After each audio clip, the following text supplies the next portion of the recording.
ஆண்டவரும் இரட்சகருமாக இயேசு கிறிஸ்துவின் இனிய நாமத்தில் உங்களை யாவருக்கும் அன்பின் வாழ்த்துக்களை தெரிவித்துக் கொள்கிறேன். அருமையான தேவ பிள்ளைகளே, புதிய நாள், புதிய நம்பிக்கை, new day, new hope daily devotion மூலமாய் இந்த நாளில் கூட உங்களை சந்திப்பதில் நான் மிகுந்த மகிழ்ச்சி அடைகிறேன். அல்லேலூயா. இன்றைக்கு கூட கர்த்தர் நமக்கு கொடுக்கிற வார்த்தை என்ன? உபாகம் புஸ்தகம் 28ஆம் அதிகாரம் 12ஆம் வசனத்தை கூட வாசிக்க கேட்போம்.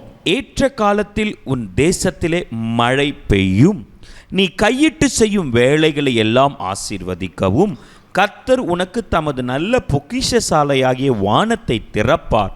நீ அநேகம் ஜாதிகளுக்கு கடன் கொடுப்பாய், நீயோ கடன் வாங்காதிருப்பாய். எத்தனை அருமையான ஒரு வாக்கு தத்தங்கள் பாருங்க. பல காரியங்கள் அடங்கியிருக்கு. இங்க சொல்லப்பட்டிருக்கு, கர்த்தர் உனக்கு தமது நல்ல பொக்கிஷசாலையாக வானத்தை திறப்பாராம். ஆமென். இதை விசுவாசிக்கிறீங்களா? அதை நம்புறீங்களா? அதே போல் இன்னைக்கு கர்த்தர் உங்களுக்கு வானத்தை திறக்க போகிறார். ரொம்ப அழகாக சொல்ல, வேர்ட் பை வேர்ட் பார்த்தீங்கன்னா, கர்த்தர் உனக்கு தமது நல்ல பொக்கிஷசாலையாக வானத்தை திறப்பாராம். ஆமென். பொக்கிஷசாலையில் என்ன இருக்கும்? அநேக பொக்கிஷங்கள் இருக்கும் இல்லையா? தெய்வ பிள்ளையில் என்ன நன்மை ஆசீர்வாதத்தை எதிர்பார்த்துட்டு இருக்கிறீங்க? ஆண்டவர் அது அழகாக செய்வார்.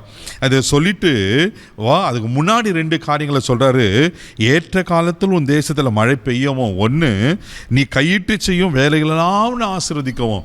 அப்போ ஆண்டவர் ஆசீர்வாதமான மழையை உங்கள் மேலே பொழிய பண்ணி நீங்கள் எடுக்கிற எல்லா எஃபர்ட்டையும் ஆசீர்வதிக்க போகிறார். நீ கையிட்டு செய்ய எல்லா காரியங்களிலும் உனக்கு ஆசீர்வாதத்தை கட்டளை எடுக்க போகிறார். தேவப்பிள்ளையில் ஒருவேளை நீங்கள் இதுவரெல்லாம் சொல்லியிருக்கலாம், நான் எதை தொட்டாலும் ஃபெயிலியர் பிரதர், என் பிஸ்னஸில் லாஸ், என் பிள்ளைங்க படிப்பில் பெரிய முன்னேற்றமே இல்லை, நான் எதை முயற்சி செய்தாலும் ஒரு வேலைக்காக ட்ரை பண்ணாலும் வேலை கிடைக்க மாட்டுது, ஒரு வீடு கட்டணும் தொடங்கினாக்கா லோன் கிடைக்க மாட்டுது, ஒரு அப்ராடுக்கு போனேன்னாக்கா வீசா வர மாட்டுது. இப்படி பல காரியங்களில் ஒருவேளை நீங்கள் கையிட்டு செய்த காரியங்கள்லாம் தோல்வியில் பார்த்து நீங்கள் சோர்ந்து போயிருக்கீங்களா? இன்னைக்கு ஆண்டவர் சொல்கிறாரு, நான் வானத்தின் பலகணிகளை திறக்க போகிறேன், ஆசீர்வாதமான மழை பெய்ய போகுது, நீ கையிட்டு செய்கிற எல்லா காரியத்திலும் உன்னை ஆசீர்வதிப்பேன். ஹல்லேலூயா. அது கடைசியாக சொல்லப்பட்டிருக்கும், நீ கடன் கொடுப்பாய், நீ கடன் வாங்காதிருப்பாய். அப்போ ஆண்டவர் நம்மளை ஆசீர்வதிக்கும் போது நம்ம கடன் வாங்கிட்டே இருப்போம்? யோசித்து பாருங்க. அப்போ இவையெல்லாம் உங்கள் வாழ்க்கையில் நடக்கும்னா நீங்கள் அநேகருக்கு ஆசீர்வாதமாக இருப்பீங்க. நீங்கள் போய் கடன் வாங்கி கெஞ்சி கூத்தாடி இருக்க மாட்டீங்க. ஆண்டவர்களை ஆசீர்வதிக்கிற அவர் உண்மையில் தேவனாக இருக்கிறார். வானத்து பொக்கிஷ சாலையை உனக்கு திறப்பேன் என்று வாக்கு பண்ணின கர்த்தர் அவர் நிச்சயமாய் அவர் திறப்பார். ஆமென். அவர் திறந்தா அதை யாராலையும் மூட முடியாது. வெளிப்படுத்தல் 3:7 சொல்லப்பட்டிருக்கோம், அவர் ஒருவரும் பூட்டக்கூடாதபடி திறக்கிறவரா, அவர் ஒருவரும் திறக்கக்கூடாதபடி பூட்டுகிறவரா. அப்போ இன்னைக்கு ஆண்டவர் உனக்கு வானத்தின் பொக்கிஷ சாலையை திறப்பாரு சொன்னா நிச்சயமாக திறந்து உங்களை ஆசீர்வதிக்க உண்மையில் இருக்கிறார். ஆமென். நீங்க வேதத்தில் வாசிப்பீங்கன்னா ஆதியாகமம் புஸ்தகம் 27ஆம் அதிகாரம் 28வது வசனத்தில் இப்படியா சொல்லப்பட்டிருக்கு, வாசிக்க கேட்போம். தேவன் உனக்கு வானத்து பனியையும் பூமியின் கொழுமையையும் கொடுத்து மிகுந்த தானியத்தையும் திராட்சரசத்தையும் தந்தருளுவாராக.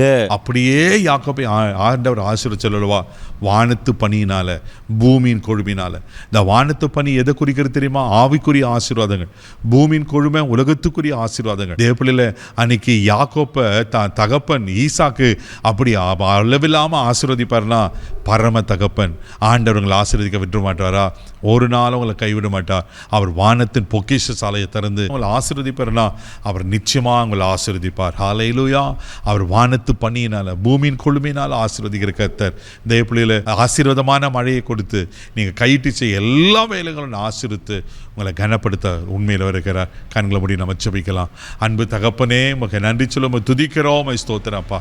ஆண்டவரே, வானத்தின் பொக்கிஷ சாலையை திறந்து ஆசீர்வதிப்பேன்னு சொன்ன கர்த்தர் அப்படியே ஆசீர்வதிங்கப்பா. இதில் கனப்படுத்தும். இதில் ஆண்டவரே மக சோத்திர குறைவுகள் நிறைவாய் மாறட்டும். கையிட்டு செய்ய எல்லா வேலைகளும் ஆசீர்வதிப்பேன்னு சொன்ன கர்த்தர் ஆண்டவரை என்ன முயற்சி செய்கிறாங்களோ, எந்த காரியத்தில் ஆண்டவர் ஒரு பிஸ்னஸாக இருக்கலாம், ஆண்டவரே மக்க சோத்திர வீட்டு காரியங்களாக இருக்க எதுவாக இருந்தாலும் ஆசீர்வாதம் தங்கியிருப்பதாக நான் ஜெபிக்கிறோம். நீர் அப்படியே ஆசீர்வதித்து கனப்படுத்தும். கிருபைக்கு ஒப்பு கொடுக்கிறோம். இந்த நாள் முழுவதும் தெய்வீக பாதுகாப்பு ஒப்பு கொடுக்குறேன். எல்லா தீங்குக்கும் விலைக்கு காத்துக்கொள்ளும்.